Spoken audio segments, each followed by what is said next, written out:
तेरे सारे दुआ करे, तेरा रब साथ दुआ दे। मेरा सिर्फ ये है कि मुझे बस सीडीओ साहब इस चीज़ का हलफ दें कि उन्होंने मेरी माँ को गालियाँ नहीं निकाली।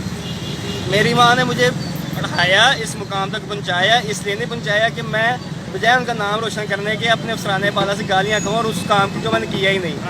मुझे नौकरी की नहीं है कि मैं नौकरी से बर्खास्त कर दिया गया हूँ या बर्खास्त कर दिया जाऊँगा, मुझे इस चीज़ का कदर नहीं है। मेरे ज़हन पे जो प्रेशर है वो सिर्फ ये है कि मैं सैयद ज़्यादा हूँ और मेरी माँ को गाली दी गई, बल्कि गालियाँ दी गई, ठीक है, और मुझे धक्के दे के निकाला। किस कसूर में निकाला? मुझे नौकरी का नहीं है, अल्लाह राज़िक है और ये मेरा ईमान है, ठीक है। मुझे रिज़्क़ अल्लाह ने देना और उससे बेहतर देना है, ठीक है।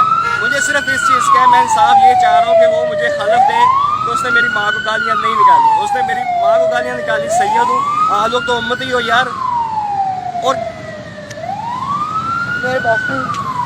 मेरे बेटे के पास कोई अल्फाज ही नहीं है कि जितना वो 4 रातों से तड़प रहा है, 4 रातों से हम सारे लोग घर में रो रहे हैं, उन पर ज़रा सा असर नहीं है कि हम इनके साथ कर क्या रहे हैं। कुछ गैरत करें, कुछ बगैरती ना करें।